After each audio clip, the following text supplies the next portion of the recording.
अस्सलाम वालेकुम।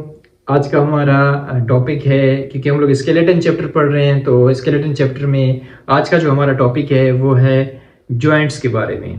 ठीक है, जिस तरह आप अपने स्किन को देखें, अपने बॉडी को देखें, आपके बॉडी में मुख्तलिफ किस्म के जॉइंट्स हैं। जैसे आपके हाथों के अंदर हो गए, आपके शोल्डर्स के अंदर हो गए, आपकी गर्दन के अंदर हो गए, आपकी रीढ़ की हड्डी के अंदर हो गए, आपकी टांगों के अंदर हो गए।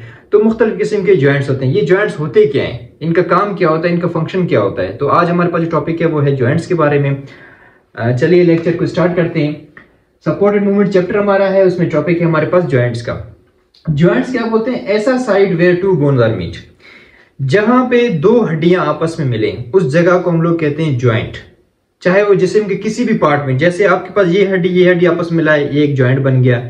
जैसे आपके अंगूठे के जॉइंट्स हैं, ठीक है, आपके शोल्डर, जैसे ये आपका कंधा और आपका हाथ की हड्डी आपस में मिली हुई है, ठीक है, ये एक जॉइंट हो गया। मतलब दो हड्डियां जब आपस में जहां पे मिलती हैं, उस जगह को हम लोग कहते हैं जॉइंट। सिंपल सी डेफिनेशन है।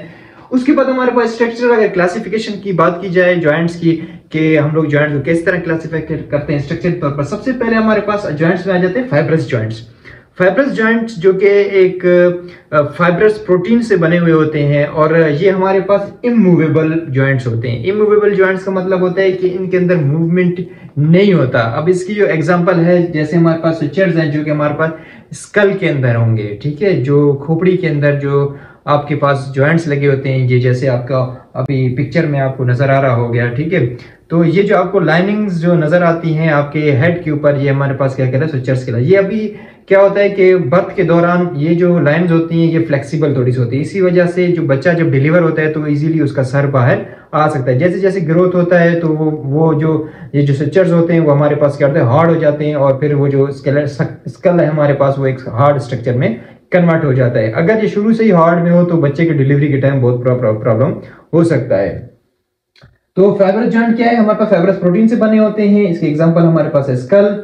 सेकंड नंबर पे कार्टिलेजिनस जॉइंट्स हैं, जो कि हमारे पास कहां मौजूद हैं, वर्टिब्रल डिस्क के अंदर होते हैं, जो कि किस से बने होते हैं, कार्टिलेज से बने होते हैं, और इनकी मोबिलिटी क्या होती है, स्लाइटली मोबिल। मतलब आप देखें कि जो वर्टिब्रल कॉलम है उसको आप ज्यादा बेंड नहीं कर सकते, ज्यादा आप इतना होंगे या इस जगह तक आप जा सकते, ज्यादा फुली आप बेंड नहीं हो सकते या फुल आप बैक नहीं जा सकते। तो इनके अंदर क्या होता है, स्लाइटली मूवमेंट होता है। तीसरे नंबर पर जॉइंट्स है, जो कि आपकी बॉडी में सबसे ज्यादा पाया जाने वाला जॉइंट्स होता है, इसे हम कहते हैं साइनोवियल जॉइंट्स। साइनोवियल जॉइंट्स क्या होता है, किस वजह से इसको नाम दिया जाए, क्योंकि हमारे जिन जॉइंट्स के अंदर एक फ्लूइड पाया जाता है जिसको कहते हैं साइनोवियल फ्लूइड, उसकी वजह से इसका नाम साइनोवियल जॉइंट्स रखा गया। और साइनोवियल जॉइंट्स उन जॉइंट्स को कहते हैं जो फ्रीली मूवेबल हो, ठीक है, हर डायरेक्शन में इजीली मूव कर सकते हो। जैसे आपका हाथ, ये शोल्डर आपके पास है, ठीक है, जैसे ये आपका हिंग जॉइंट हो गया, अप एंड डाउन, ठीक है। तो mostly a part of the skeleton, हमारे पास ज्यादातर स्केलेटन में जो जॉइंट्स पाए जाते हैं वो भी हमारे पास क्या है, साइनोवियल जॉइंट्स आते हैं। अब हमारे पास आते हैं साइनोवियल जॉइंट्स की टाइप्स। सबसे पहले है बॉल एंड सॉकेट जॉइंट्स। ये वो जॉइंट्स होते हैं जो ऑल डायरेक्शन में मूवमेंट शो करते हैं। जैसे आपके शोल्डर का ये वाला जॉइंट, इनको हम कहते हैं बॉल एंड सॉकेट जॉइंट, ठीक है।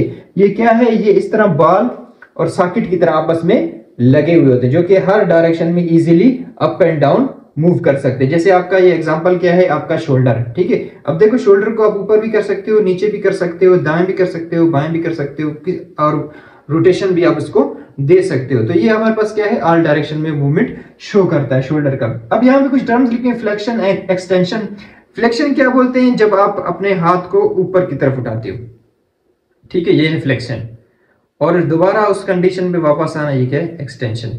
उसके बाद एबडक्शन और एडक्शन में क्या फर्क है, ये हमारा मिड लाइन है, बॉडी का मिड लाइन है, ठीक है। अगर इस मिड लाइन से क्या है, अवे अगर आप मूव करवाएं हाथ को, तो ये क्या है, एबडक्शन। अगर वापस मिड लाइन की तरफ आ जाए, इसे कहते हैं एडक्शन, ठीक है।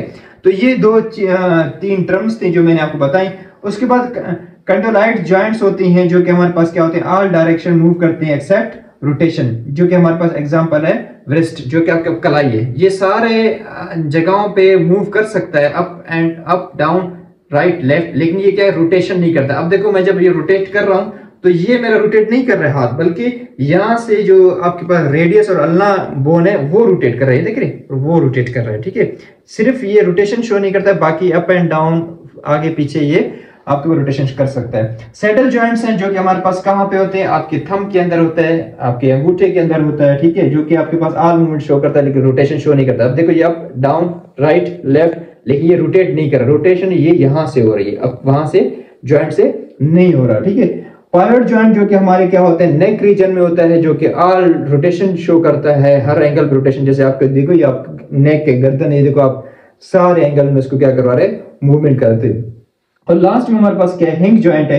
हिंज जॉइंट क्या करता है, फ्लेक्शन एक्सटेंशन शो करता है। हिंज जॉइंट जो कि आपके एल्बो में मौजूद होता है और आपके नी में मौजूद होता है, जो कोनी आपका ये जो आपके पास एल्बोज होती हैं इनके अंदर क्या होता है, मौजूद होता है, जो कि आपके पास दो rotation up flexion extension, flexion extension, ये आपके पास यहाँ मौजूद होता है। और आपके टांग में, आपके जिसे आप लोग उर्दू में या बिरावी में उसके गोडा कहते हो, वहां पे मौजूद है। तो ये हमारे पास था आज का लेक्चर जॉइंट और उसके टाइप्स के बारे में। आखिर में एक ही चीज कहना चाहूंगा, सब्सक्राइब टू माय चैनल।